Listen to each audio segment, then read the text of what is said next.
오늘은 또 어떤 이야기를 만나볼까요? 그동안에 이제 주로 과거, 옛날 역사에 관한 이야기를 많이 했는데 네. 오늘은 이제 미래의 경제에 대한 이야기를 좀 해보려고 합니다. 미래. 사실 우리가 역사를 공부하는 이유가 뭘까요? 같은 실수를 반복하지 않기 위해서. 그렇죠. 미래에 대한 이제 교훈을 얻기 위해서 역사를 공부하는 거잖아요. 네.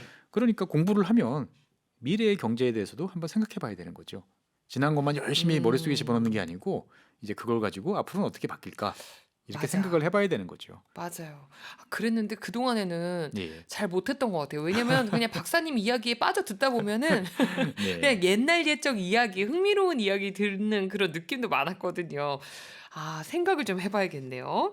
박사님이 미래의 경제가 어떻게 변할 거다라고 생각하는지도 궁금한데요. 뭐 이 시간에 이제 여러 차례 말씀드렸던 것 같은데 우리는 지난 30년 동안 이제 진행됐던 세계화의 흐름 속에서 잘 살아왔습니다. 세계는 넓고 할 일은 많다라는 표어대로 많은 국가에 수출하고 투자하면서 많은 돈을 벌었죠. 네. 그래서 그 결과 이제는 우리나라 사람들만 인정 안 하시는 것 같아요. 세계 10대 경제 대국이 되었고요. 명실상부한 선진국이고 세계적으로 잘 사는 나라가 되었습니다. 저는 박사님과 함께 이 시간을 진행하면서 예.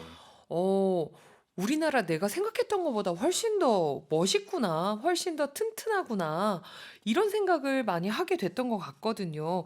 30년 동안 정말 많은 변화도 있었고, 그동안 우리나라 참 많이 성장했고요. 네, 한 세대가 보통 우리가 30년 그러죠. 네.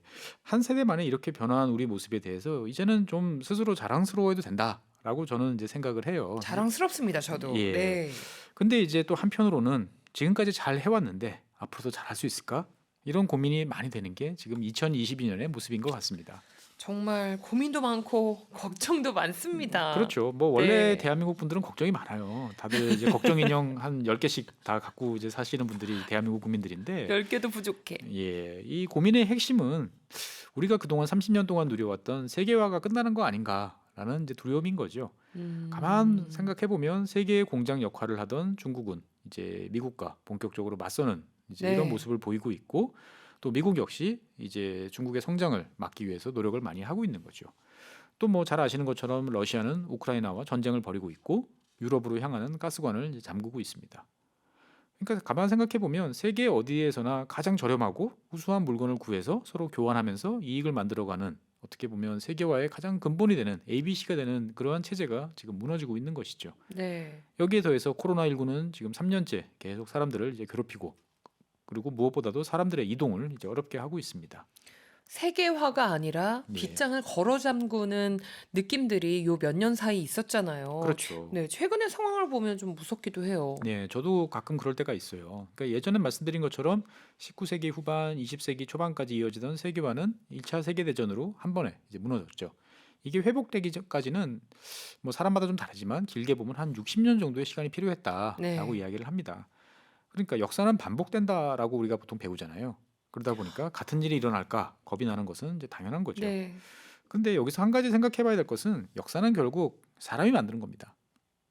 사람이 만들어가는 거죠. 근데 그래서 더 중요하지 않을까요? 그렇죠. 근데 이제 과거에 어떤 일이 있었고 그 결과가 어땠는지 알면 사람들은 최소한 똑같은 길을 아무 생각 없이 걷지는 않으려고 이제 노력을 하는 거죠. 그러네요. 그러니까 우리는 역사는 반복된다라고 보는데 사실은 반복은 아니고 비슷하게 되풀이되는 거죠. 그러네요. 그걸 피하려고 어떤 행동들을 끊임없이 해서 네, 그것과 똑같은 상황은 아닐지라도. 그렇습니다. 그 약간의 차이가 사실은 이제 큰 변화를 만들어낼 수도 있는 거죠. 네. 그러니까 가만 생각해 보면 100년 전의 대한민국과 지금의 대한민국은 분명히 다른 거죠. 네. 그러니까 100년 전에는 도대체 어떤 일이 어떻게 벌어진지 알 수가 없었는데 이제는 어떤 일이 생기면 어떤 일이 벌어질 것이다 라는 것들을 이제 우리는 과거의 역사를 통해서 알고 있는 거죠. 그러면 이제 그것을 피하기 위해서 서로가 노력을 하지 않을까라고 이제 생각을 해볼 수도 있습니다. 그렇게 생각하면 마음이 좀 놓이기도 하는데요, 박사님. 예, 그래도 만약 지금 우리가 걱정하는 것처럼 세계화가 그럼 한 번에 끝나진 않을 거다라고 한다면 네, 뭐 어떤 식으로 또 좀 변화할까요? 그렇죠. 그러니까 최악의 시나리오가 아니고 네. 뭔가 그렇다고 지난 30년하고도 좀 다른 음. 어떤 상황이 될 거다라고 이제 우리가 예상을 해본다고 그러면 사실 예상은 참 어렵습니다. 전문가들도 다 틀리는 게 사실 예측이죠. 근데 이 미래를 예측할 때 가장 그래도 도움을 주는 확실한 변수는 인구입니다. 인구. 네, 한 번 태어난 인구는 요즘에는 이제 큰 변동 없이 70년 가까이 이제 유지되는 거죠. 네. 옛날에는 태어나면 많이 죽었지만 지금은 지금은 뭐 그렇지 않으니까요. 그래서 현재 세계 인구는 80억 명입니다. 80억 명인데 많은 기관들의 예측을 따르면 100억 명까지 증가한 다음에 줄어든다라고 이야기를 하는 거죠. 그래서 이제 세계 인구는 여전히 증가할 것이다. 라고 보면 되는데 문제는 이 인구 변화가 지역에 따라 다르게 나타날 것이 확실하기 때문에 또 여러 가지 문제들이 생길 수 있습니다. 그렇죠. 인구 변화 우리가 당면한 문제이기도 하잖아요. 네, 우리나라는 지금 인구가 꾸준히 감소 추세가 아니라 급격한 감소 추세에 있잖아요. 그렇습니다. 다른 나라들도 마찬가지인가요? 사실 정도의 차이예요. 세계 대부분 지역에서는 인구가 줄어들고 있습니다. 뭐 우리나라가 저출산으로 인해 소멸할지도 모른다고 하는데 우리뿐만 아니고 우리가 선진국으로 알고 있는 대부분의 나라들은 고령화 저출산으로 인해서 최근에 급격하게 다들 늙어가고 있어요. 우리가 속도가 음, 조금 더 빠를 뿐이죠. 그래서 이 추세가 되면 결국은 이제 인구가 줄어들 수밖에 없다라고 보시면 되겠습니다. 그런데 박사님, 네. 인구가 줄면 어떤 현상들이 벌어질까요? 인구가 줄어들면 뭐 집이 좀 넓어질까요? 안 그럴 것 같아. 일단은 이제 인구가 준다라는 것들은 새로 태어나는 사람에 비해서 늙어가는 분들이 많아진다는 거죠. 네, 고령자가 늘어나면 일할 사람이 부족해지는 거죠. 그러면 일할 사람이 부족해지고 그 벌어들이는 돈이 이제 줄어들게 되는 거죠. 네. 그러면 전체적으로 사회의 나이가 많아지면 소비 여력이 감소하게 되니까 경제가 좋아지기는 이제 쉽지 않은 거죠. 음, 사실 세계 경제의 발전이라는 건 기본적으로 인구가 증가하면서 함께 성장하는 겁니다. 그런데 이게 이제 쉽지 않아지는 상황이 이제 우리 앞에 놓여 있는 것이죠. 네, 그래서 그러면 전 세계 인구가 많이 증가할 곳에 투자하면 되겠다라고 생각을 하실 텐데 네. 앞으로 인구가 증가할 곳은 중국도, 인도도 아닌 저 멀리 있는 아프리카입니다. 아프리카는 인구가 현재 꾸준히 늘고 있어요? 예, 아프리카는 여전히 인구가 증가하고 있고요. 아프리카에서 가장 경제력이 강한 나라라고 꼽히는 이제 나이지리아, 석유가 많이 나는 나이지리아 같은 경우는 조만간 세계 인구 3위의 국가로 올라올 가능성이 큽니다. 와, 예, 그래서 이제 세계 인구의 한 3분의 1 이상이 이제 아프리카에 집중될 것이다라는 예상도 있어요. 당장은 아니지만 뭐 네. 2050년, 2070년 이 정도 되면 전 세계 인구의 3분의 1이 이제 아프리카에 사는 거죠. 그러니까 다른 곳은 늙고 사람들이 줄어드는데 한쪽만 인구가 폭발적으로 증가한다. 이렇게 되면 지금으로는 상상하기 어려운 많은 일이 이제 벌어질 것 같은 거죠. 네. 그러면 세계의 축이 우리가 생각하는 것과는 다른 어떤 상황으로 진전될 수도 있습니다. 뭔가 공상 과학 영화에 한 그 명제가 바뀌면 거기에 따라서 그 영화들이 만들어지는 것처럼 세계의 축이 변할 수도 있다라는 이 명제 하나가 네. 많은 상상을 하게 만들거든요, 지금. 기술의 발전이 인구 감소로 인한 문제를 극복하는 데 도움을 줄 수 있진 않을까 조심스럽게 예상해 예, 봅니다. 요즘 또 유튜브나 이런 걸 통해서 소개되는 여러 네. 가지 기술의 발전을 보면 또 그럴 수도 있지 않을까 또 기대를 해보고 있습니다. 대표적인 것이 로봇이죠. 네. 로봇은 이제 과거에는 자기들끼리 공장에 모여서 여기는 로봇들만 일하는 곳이야라고 음. 했는데 이제는 사람과 함께 일할 수 있는 수준으로 이제 점점 발전하고 있습니다. 그래서 더 저렴하게 더 많은 일을 할 수 있는 로봇 그리고 이제 인공지능의 발전 이런 것들이 잘 이루어지면 최소한 노동력 부족으로 인한 문제들은 상당 부분 덜어질 수 있지 않을까라고 생각을 이제 합니다만 네. 문제는 뭐냐?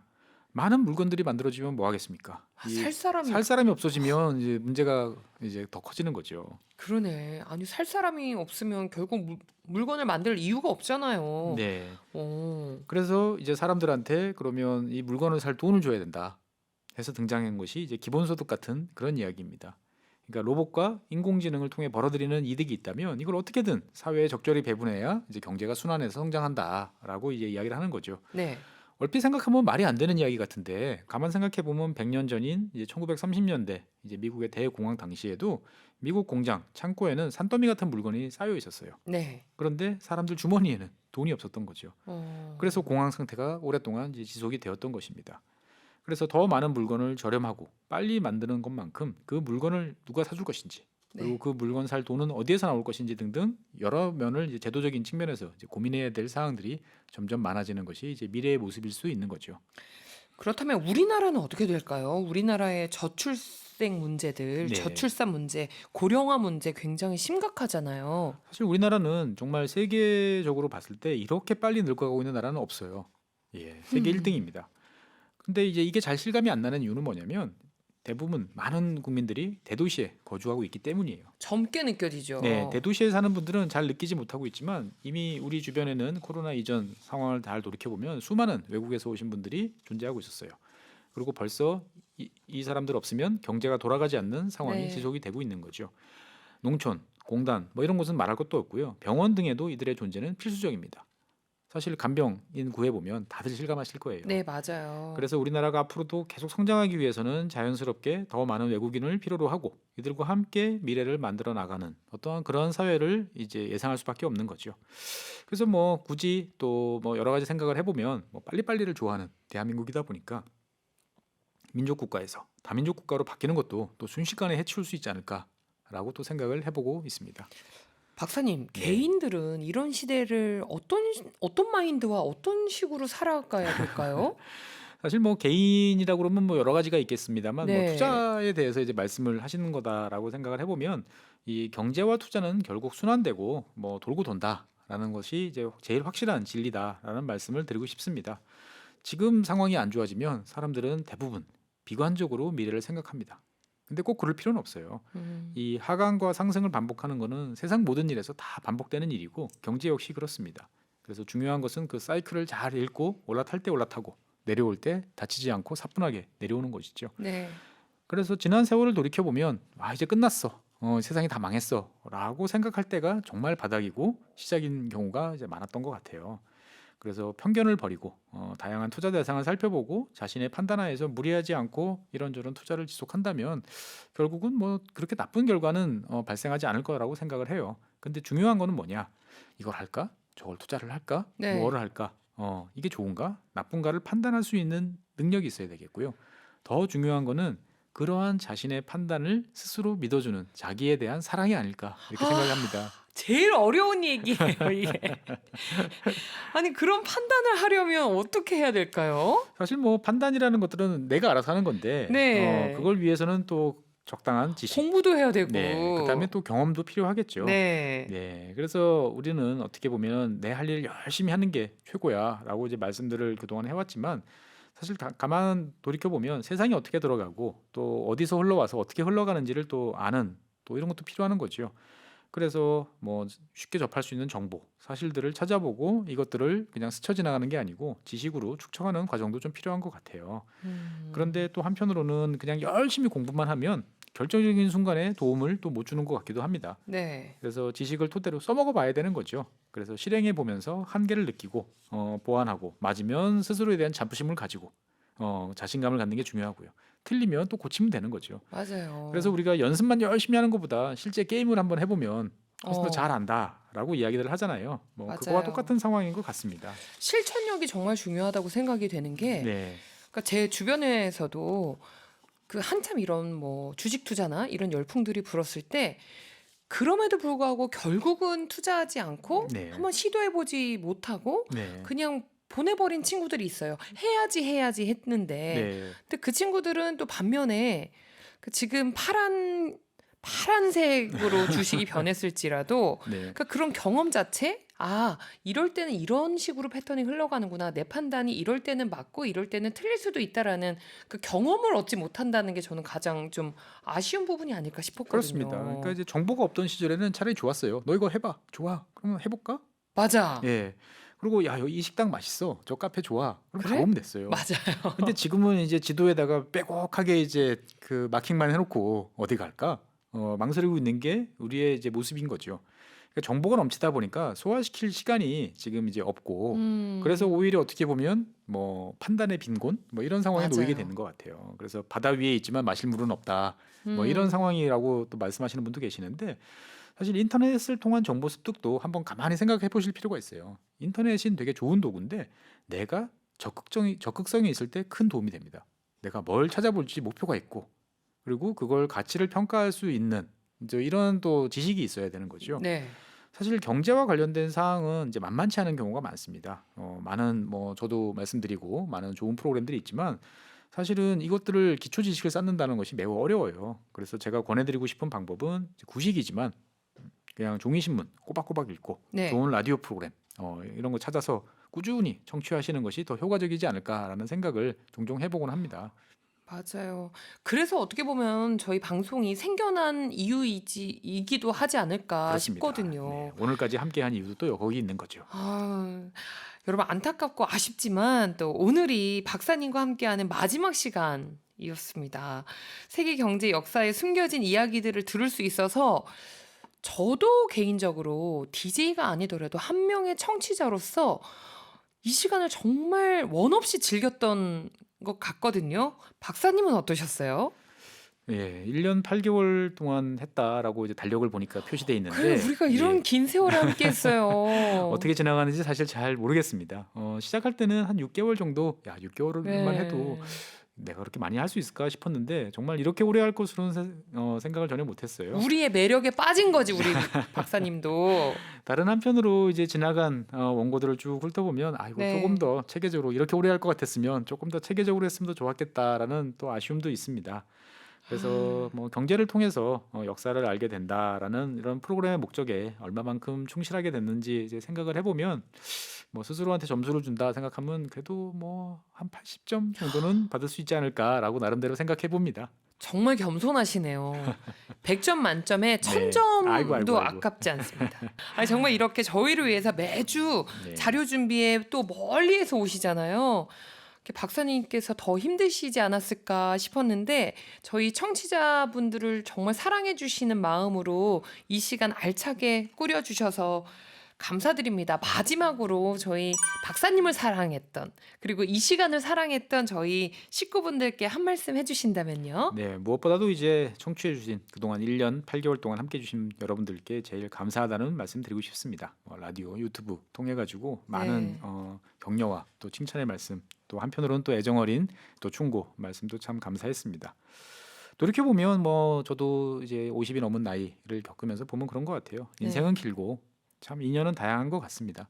그래서 뜻하지 않은 음. 곳에서 또 누군가를 만나고 새로운 일을 또 시작하는 것 같아요. 그래서 어디에선가 어떤 모습으로 또 만날 수 있다고 생각을 하고요. 네. 많은 분들이 베풀어 주신 관심과 애정에 감사드리고 가장 무엇보다도 애청자였던 저에게도. 그렇죠. 네, 우리가 함께했던 그 시간은 네. 정말 즐겁고 행복했습니다. 아, 언제나 건강하시고 또 네. 좋은 목소리로 사람들에게 또 즐겁고 많은 재미를 주셨으면 좋겠습니다. 울컥하네 정말. 오늘은 꼭 사진 한 10장은 못해도 찍읍시다.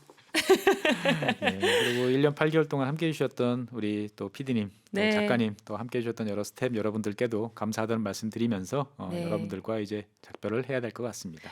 정말 늘 건강하시고요. 또 다음에 또 만날 날을 기대하면서 아쉽지만 최준영 박사님 보내드리겠습니다. 오랜 시간 알찬 내용으로 함께해 주신 사랑하는 최준영 박사님 고맙습니다. 네, 감사합니다.